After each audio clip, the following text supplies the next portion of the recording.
Hi, welcome to Mi-Soul at the Southport Heritage Weekender. We're celebrating the 50th anniversary of Southport, and here with us, the multi-talented Angela Johnson, singer, songwriter, producer. So we're going to talk a bit about your career. You started with Cooley's Hotbox, and you were signed to a major label, and then you decided to go solo. So what happened there? What made you decide to go solo? I think that I felt compelled to say something of my own. I have my own lyrics, my own ideas. I wanted to share thoughts and to hear it from my own voice. And also it was a test of just being a producer myself, testing the waters and trying to figure out how it is to complete an album on my own without the help of other musicians, or I should say other producers. But really, it's just a testament of my faith in myself and other people having their faith in me, being able to produce a piece of work on my own. One of the interesting things that's happened in terms of your musical growth and the stuff that you've done is with Cooley's Hotbox there was a particular sort of sound, but since you've come on your own, you've gone in all sorts of directions. You do house music, soulful house music, you do R&B, you do a bit of jazz, you produce people. So is that kind of quite liberating now to be on your own? It is. It's really fun to not be held in one category or way of doing or producing music. I'm able to spread myself around, and I love being behind the scenes as well as being in front. But Cooley's Hotbox, we did a lot of house music, remixes of our songs, and so that was a bit of an introduction to me into the house world. But I love dance music. That is a passion of mine. I love to sing it, and I love to create it as well. You've worked with lots of the big producers in house music, haven't you? Yes. Like Joey Negro and Spinner and people like that. That's right. And you also kind of dabble in the jazz and R&B. So where does all that come from in terms of your sort of background and upbringing? Where do all those influences come from? Well, my influence is definitely from living upstate New York in a small city called Utica. I listen to all sorts of music, but of course I have my classical background when playing the violin and the piano. But gospel was a foundation for me.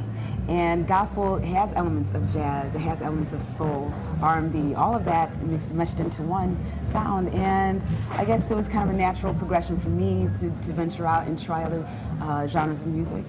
And so where did the production side come from? It's quite unusual for a woman to do production, and you had a very successful album. One of the big tracks that's become a bit of an anthem in the UK is the Gordon Chambers track, Get Away. Yes. So where did all that production side of you come from? Where's that from? Wow, well, you know what? In my first 2 years of college, I studied violin, but I felt that I was doing more practicing or rehearsing my own tunes rather than practicing the tunes I should be learning in school.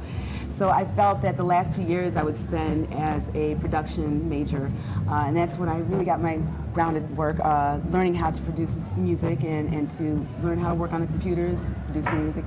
But I felt that I needed to make a point through the album that I put out not so long ago called A Woman's Touch Volume 1, which featured other artists on top of my production.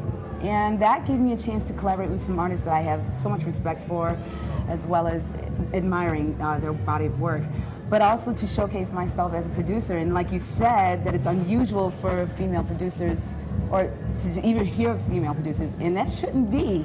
So I've stepped out of the dark and found a voice within the production side of my career, and was able to produce some work that I just felt it didn't necessarily. I didn't think of it coming from a woman. It came from another musician, another person who is a fan of art and fan of music. Do you think you face any extra challenges being a woman and producing and stuff?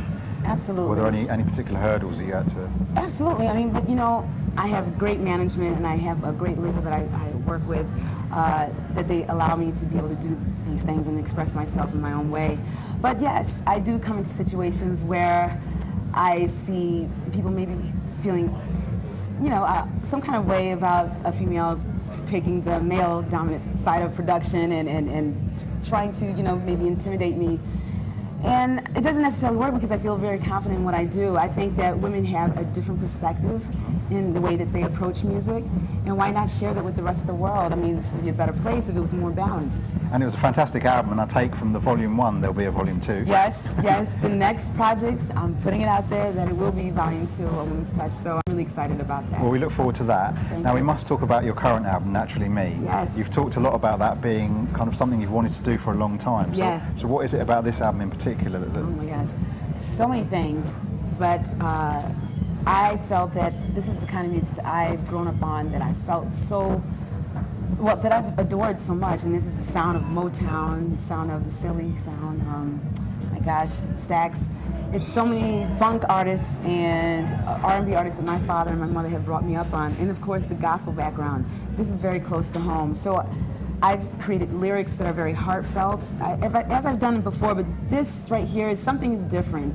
Something just came so, I don't know, it was a very great feeling within me to be able to produce this body of work, and a lot of blood and sweat and tears went into this album. And I think this is the closest to my heart. I've sung my heart out, probably because you can't hear it right now, that I perform these songs in the way that I've composed them in the studio. I sing with my heart. This is soul music, and this is what I'm so proud of, to be able to produce. one of the tracks I wanted to ask you about is, because some of the lyrics are quite deep and even political, is Black Boy Lullaby? Yes, yes, yes. Tell me about that song. Black Boy Lullaby. Well, I wanted to reflect a lot of the feelings that were felt within the United States from the Trayvon Martin case, and so many cases just like this. This is not new to us.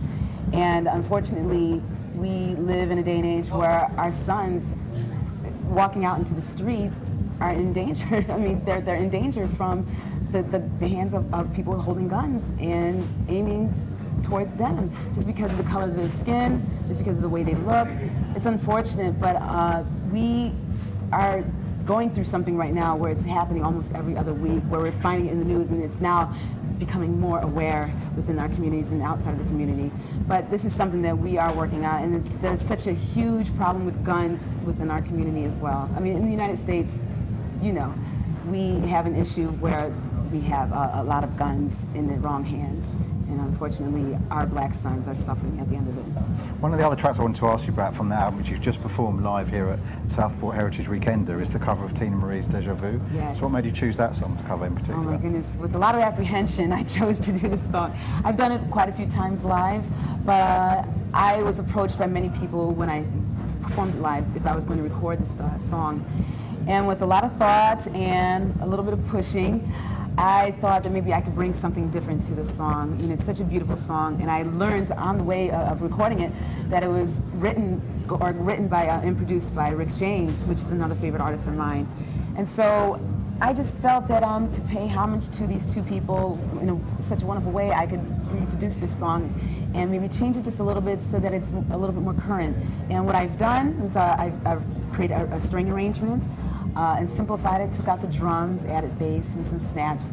But I really am proud of the way that it came out, and a lot of people have been receiving it well. Yeah, it's a very popular track on the album. Thank you. So thank you very much for taking time out. I know you're on a busy Absolutely. schedule to come and talk to us here at Mi-Soul. Thank you. Thank you.